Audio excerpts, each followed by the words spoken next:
श्री शिवाय नमस्तु भयम। दोस्तों, जैसा कि आप सभी लोग जानते हैं कि 17 जुलाई 2026 यानी शुक्रवार को पड़ रही है आषाढ़ मास की गुप्त नवरात्रि तृतीया तिथि। और दोस्तों, यह वह तिथि है जो आषाढ़ मास में पड़ने वाली सबसे बड़ी तिथि है, क्योंकि यह शुक्रवार के दिन पड़ रही है और इसका बहुत ही बड़ा और विशेष महत्व होता है।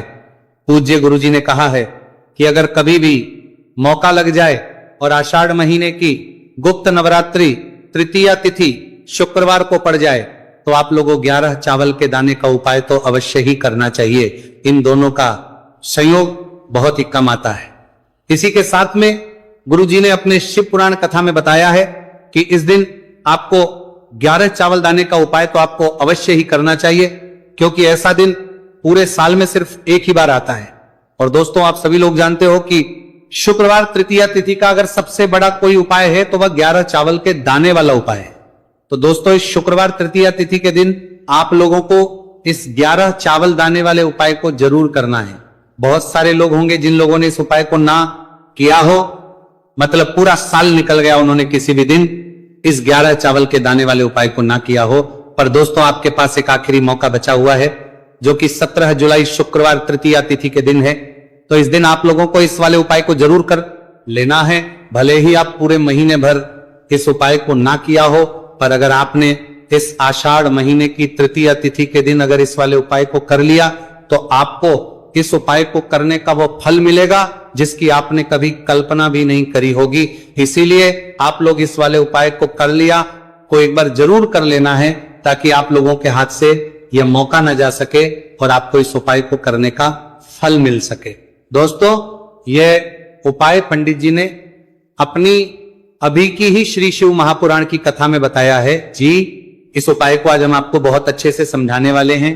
इस वीडियो को देखने बाद इस उपाय को समझने के लिए आपको कोई और वीडियो को देखने की जरूरत नहीं पड़ेगी। तो चलिए दोस्तों, उपाय को शुरू करते हैं। देखिए, ये इस आषाढ़ महीने के शुक्रवार तृतीया तिथि के दिन ये इतना खास होता है, इतना महत्वपूर्ण होता है। देखा गया है कभी कभी बड़े बड़े पूजा पाठ अनुष्ठान से जो मनोकामना पूर्ण नहीं होते, वह आषाढ़ महीने के शुक्रवार तृतीया तिथि के दिन एक छोटे से उपाय करने से ही आपकी मनोकामना पूर्ण हो जाती है। और बहुत सारे लोग इस उपाय को किया भी है और उनको इस उपाय को करने का फल भी जरूर मिला है। अगर आप लोग भी इस उपाय को करना चाहते हैं तो आप इस उपाय को पहले अच्छे से समझ लेना, सुन लेना, उसके बाद करना, आपको इस उपाय का फल जरूर मिलेगा। और इस उपाय को कर लेने से आपके घर में चाहे किसी भी प्रकार की दोहक और समस्या क्यों ना चल रही हो, आपको उसका कारण भी नहीं पता है कि भाई ये समस्या किसका कारण से चल रही है, उसका भी कुछ कारण हो सकता है, जैसे पितृदोष हो सकता है या किसी भी तरह का मंगल दोष भी हो सकता है। तो इस दिन आप लोगों को ये वाला उपाय कर लेना है। ये एक ऐसा उपाय है जिस उपाय को अगर किसी विशेष दिन पर किया जाए तो भाई उस विशेष दिन का जो है वह तो हमें मिलता ही मिलता है। पर हमने उस दिन पर इस उपाय को किया है तो हमें उससे भी बड़ा फल मिलता है, और फल बहुत जल्दी मिलता है, क्योंकि आप इस उपाय को बहुत ही बड़े और विशेष पर कर रहे हो। तो चलिए अब उपाय के बारे में बात करते हैं, लेकिन उससे पहले आप लोगों को यह जानना आवश्यक है कि आखिर ये उपाय किस समय करना है, किसको करना है और कैसे करना है। तो चलिए हम आगे आपको वीडियो में एक एक करके बता देते हैं। लेकिन उससे पहले अगर आप लोग हमारे चैनल पर पहली बार आए हैं या फिर मेरी आवाज आज पहली बार सुन रहे हैं तो हमारे चैनल को सब्सक्राइब जरूर कर लेना, और इस वीडियो को करके कमेंट बॉक्स में श्री शिवाय नमस्तु भयम ओम नमः शिवाय जरूर टाइप कर देना। तो दोस्तों, इस 11 चावल के दाने वाले उपाय को हमें शुक्रवार तृतीया तिथि के दिन कैसे करना है, किसको करना है, किस समय करना है और कहां पर करना है, ये सारे सवालों के जवाब आपको इस वीडियो में मिल जाएंगे। और जो ये वीडियो देखेगा भाई, उसको 11 चावल के दाने वाला उपाय जरूर करना चाहिए, क्योंकि इस दिन एक चावल के दाने का बहुत ही बड़ा और विशेष महत्व होता है। और जब बात आ जाए 11 चावल के दाने की तो ये सोने पर सुहागा वाली बात हो जाती है, और ये एक बहुत ही बड़ा उपाय हो जाता है इस शुक्रवार तृतीया तिथि का। तो अब दोस्तों, इस 11 चावल के दाने वाले उपाय को आखिर करना किसको है, सबसे पहले हम लोग वो बात जान लेते हैं। तो देखो, घर की जो बड़ी माताएं बहनें होती हैं, उन माताओं बहनों में से कोई भी एक बड़ी माता बहन इस वाले उपाय कर सकती है। और दोस्तों, अगर आप चाहे तो अपने घर में से सभी सदस्यों को भी इस उपाय को करवा सकते हैं। अगर किसी व्यक्ति की खुद की कोई मनोकामना है, खुद की कोई दुख और परेशानी है जो कि वह अपने लिए ही करना चाहता है, इस वाले उपाय को तो वह खुद अपने लिए भी कर सकता है। बाकी अगर कोई घर में से ऐसा है जो कि अपने पूरे घर परिवार की सुख और शांति के लिए ये वाला उपाय करना चाहता है, तो भाई वो भी कर सकता है, उसमें भी कोई दिक्कत वाली नहीं है। कहने का मतलब यह है कि इस उपाय को हर एक सदस्य भी कर सकता है और पूरे घर परिवार के सदस्य के लिए घर की बड़ी माताओं बहनों में से कोई एक माता बहन भी कर सकती है। माताएं बहनें अगर घर में उपस्थित ना हो या वह ये वाला उपाय ना कर पा रही हो, तो फिर घर का कोई बड़ा सदस्य भी इस 11 चावल के दाने वाले उपाय को कर सकता है, चाहे फिर वह पुरुष ही क्यों ना हो, उसमें कोई भी दिक्कत वाली बात नहीं है।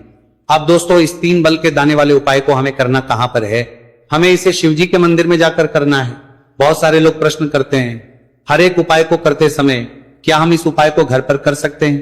तो इस वाले उपाय को आप घर पर नहीं कर सकते हो। इस वाले उपाय को करने के लिए आपको शिवजी के मंदिर ही जाना पड़ेगा।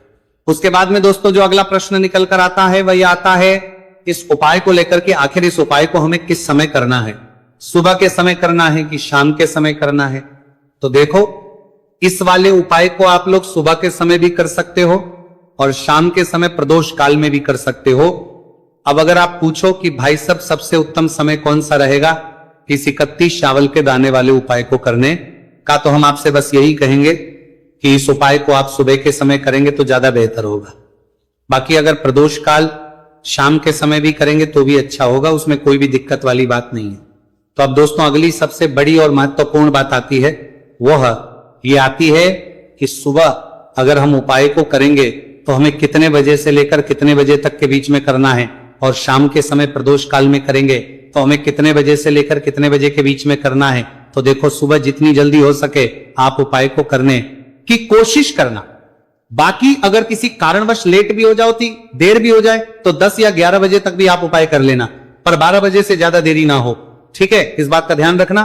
उसके बाद में दोस्तों अगर शाम के समय प्रदोष काल की बात करें, प्रदोष काल का जो समय है होता है वह शाम के 6 बजे से शुरू हो जाता है। मतलब शाम के 6 बजे से लेकर 7 बजे के बीच का जो समय होता है यह समय प्रदोष काल का समय होता है। पर अभी जो मौसम चल रहा है, इस मौसम में जो है शाम बहुत देरी से होती है, तो आप इस उपाय को 7 या 8 बजे के बीच में भी कर सकते हो। मतलब शाम के 6 बजे से 8 बजे के बीच में आप कभी भी इस वाले उपाय को कर सकते हो, उसमें कोई भी दिक्कत वाली बात नहीं है। अब दोस्तों यहां पर इस उपाय को लेकर एक और सबसे बड़ी बात यह निकल कर आती है कि इस 11 चावल के दानों को हमें लेना कहां से होता है, और हमें इस उपाय को करने के साथ में क्या और कुछ भी सामग्री ऐसी होती है जो शिवजी के मंदिर लेकर जानी पड़ रहती है। तो देखो यहां पर हम आपको बता दें, सबसे पहले आप लोग ये जान लो कि ये जो 3 चावल के दाने वाला उपाय है, सिर्फ और सिर्फ आप उपाय की सामग्री लेकर कभी भी शिवजी के मंदिर मत जाना, क्योंकि हमें भगवान के सामने ये नहीं दर्शा है कि अगर हम भगवान शिवजी के मंदिर आए हैं तो अपने फायदे के लिए आए हैं। तो इसलिए जो भी पूजन सामग्री है, उपाय सामग्री है 11 चावल के दाने, इसके साथ में आपको पूजन सामग्री भी जरूर लेकर जाना है। देखो अगर सुबह के समय उपाय कर रहे हो तो सीधी सी बात है, 1 लोटा जल तो आप लेकर जाओगे ही जाओगे। वही 1 लोटा जल अगर मिट्टी का जल हो तो बहुत अच्छा रहेगा। मिट्टी का जल कैसे बनाता है इसके लिए हमने पहले से बहुत सारी वीडियोस बना दी है आपके पास। इस दिन एक आखिरी मौका रहेगा, मिट्टी का जल शिवजी पर चढ़ने का और उपाय को करने का बहुत बड़ा आपको इस दिन फल मिलेगा। तो इसीलिए इस दिन हो सके तो भाई मिट्टी का जल चढ़ाना, तो अपने साथ में कम से कम 1 लोटा जल तो आपको लेकर जाना ही जाना है। अगर मिट्टी का जल नहीं है, मिट्टी का जल नहीं है तो घर का जल भी आप इस्तेमाल कर सकते हो। इसके अलावा जो भी पूजन सामग्री है, देखो 11 के दाने ये अलग आपके रहेंगे और जो आपकी पूजन सामग्री रहेगी वो अलग रहेगी। पूजन सामग्री में आप जो भी चीज लेकर जाना चाहे वो लेकर जा सकते हैं। एक बेलपत्र भी लेकर जा सकते हैं, उसमें कोई भी दिक्कत वाली बात नहीं है। वहीं अगर हम बात करें शाम के समय की, तो शाम के समय शिवजी पर जल नहीं चढ़ता है, इसीलिए शाम के समय आप लोग एक दीपक तैयार कर लें जो कि गोल तीखा आटे का, शुद्ध देसी गाय का घी का होगा, है ना। इस बात का आप लोगों को ध्यान रखना है। और इस दीपक को आपको घर से जलाकर नहीं लेकर जाना है, भगवान शिवजी के मंदिर में जाकर ही जलाना है। इस बात का भी आप लोगों को ध्यान रखना है। अब दोस्तों यहां पर हमें इस बात को समझना है कि ये 11 चावल के दाने हमें लेना कहां से है। क्या हमें दुकान से लेकर आना है, या हमें अपने घर से लेना है, या कहां से लेकर आना है, और कौन से चावल लेना है, क्योंकि चावल भी बहुत प्रकार के होते हैं। तो देखो, इन सभी सवालों के जवाब आप लोग एक बात में सुन लो कि भाई जो उपाय है, इस उपाय में आपको ये नहीं देखना है कि भाई कौन से चावल है, कौन से चावल नहीं है। बस जो भी चावल ले रहे हो वो चावल का दाना सबूत होना चाहिए, मतलब साबुत होना चाहिए, टूटा हुआ नहीं होना चाहिए, कटा पीटा नहीं होना चाहिए। यह बात आपको ध्यान रखना है। बाकी आपका चावल बासमती हो या सादा चावल हो या कोई सा भी चावल हो, उसमें कोई भी दिक्कत वाली बात नहीं है। तो सीधी सी बात है कि आपके घर के रसोई घर में जहां पर आप बनाते हो, वहां पर जो भी चावल आपके उपस्थित हो, उन चावलों में से अपनी एक कटोरी भर लेना या एक मुट्ठी चावल अलग से निकाल कर रख लेना, क्योंकि हम 11 चावल ही यहां पर इस उपाय में लेने वाले हैं। तो हमें ये चावल के दाने गिनकर निकालने पड़ेंगे। इस बात का आप लोगों को ध्यान रखना है।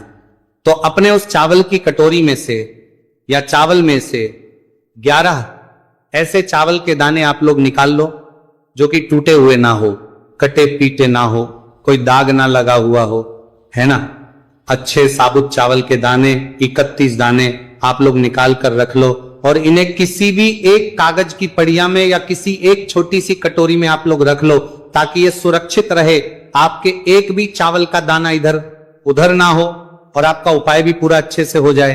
तो भाई जैसे ही आपका उपाय की जो सामग्री है, 11 चावल के दाने ये तैयार हो जाते हैं, उसके बाद में आपको जो भी अपनी पूजन सामग्री है, सुबह समय कर रहे हो तो 1 लोटा जल और 1 बेलपत्र या पूजन सामग्री जो लेकर जाना चाहो उसकी भी तैयारी कर लेना। और शाम के समय जा रहे हो तो भाई अपना जो दीपक है उसे तैयार कर लेना, ठीक है। और उपाय को करते समय शुद्धता का विशेष रूप से ध्यान रखना, ठीक है। सुबह सुबह स्नान करने के बाद ही उपाय को करने की आप लोग तैयारी करना। उसके बाद अगर शाम के समय की बात करें तो शाम के समय आपको स्नान करने की जरूरत नहीं है, पर शुद्धता ध्यान रखना है। आपको स्नान तो नहीं करेंगे, आप हाथ मुंह धोकर भी इस वाले उपाय को शाम के समय प्रदोष काल में कर सकते हैं, इसमें कोई दिक्कत वाली बात नहीं है। तो आप अपने उपाय की पूरी सामग्री तैयार करके आपके पास ही में जो आपका शिव मंदिर हो वहां पर पहुंच जाइए। सबसे पहले शिव मंदिर में जाकर आप लोगों को उपाय नहीं करना है, पहले भगवान के दर्शन करना है, भगवान से आशीर्वाद प्राप्त करना है, फिर शिव जी की शिवलिंग के पास में आना है। शिवलिंग के पास में आने के बाद जो पूजन सामग्री लेकर आए हुए हैं, जैसे कि सुबह गए हुए होंगे तो 1 लोटा जल और जो भी पूजन सामग्री लेकर आए हैं, आप उनसे भगवान शिव जी की पूजन कीजिए। सबसे पहले तो 1 लोटा जल ही चढ़ेगा, फिर आपको एक बेलपत्र श्री शिवाय नमस्तुभयम का जाप करते हुए शिवलिंग पर चढ़ा देना है। उसके बाद में आपकी पूजन सामग्री चढ़ेगी। उसके बाद में अगर दोस्तों शाम के समय अगर आप इस उपाय को कर रहे हो तो अपने साथ कम से कम एक जो दीपक है गोलबाती का जो आप अपने साथ में लेकर गए हो, उस दीपक को मंदिर में जाकर अपनी माचिस से जलाना है और उस दीपक को शिवलिंग के पास में रखना है, ठीक है। इस दीपक को रखने के बाद ही आप लोगों को अपना ये वाला उपाय शुरू करना है, और दीपक को ज्यादा पास में मत रखना। वैसे भी गर्मी पड़ रही है, भगवान शिव जी को आंच नहीं लगनी चाहिए, है ना।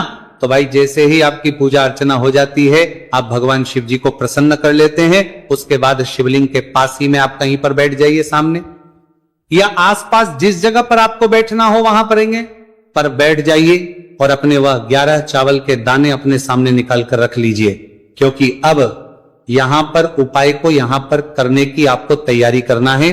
और इस तरीके से जब आप उपाय करेंगे, पूजन सामग्री सजाने के बाद, पूजन अर्चना करने के बाद, तो आपको उपाय का फल बहुत जल्दी और बहुत होकर मिलेगा। तो अपने चावल के अपने सामने निकाल कर रख लेना। और ये जो उपाय है ये आपकी सीधे हाथ की हथेली से होगा, इसलिए इस बात का भी विशेष रूप से ध्यान रखना है। तो सीधे हाथ की हथेली का प्रयोग करके ही आप लोग अपना इस वाले उपाय को करना। अपने सामने जो भी आपके कागज की पुड़िया है उसको खोलकर रख लो, या कटोरी है तो भाई उसे अपने सामने रख लो, और अपने वो 11 चावल के दाने निकाल लो, ठीक है। उसके बाद में दोस्तों अब आपको क्या करना है कि शिवलिंग आपके सामने होगी, तो आपने वो 11 चावल के दाने एक एक करके जहां पर आपने बेलपत्र चढ़ाए हैं, आपको शिव जी के शिवलिंग के ऊपर चढ़ाना है। कहां पर चढ़ाना है? शिवलिंग के ऊपर चढ़ाना है, और कहीं पर भी नहीं चढ़ाना है आपको।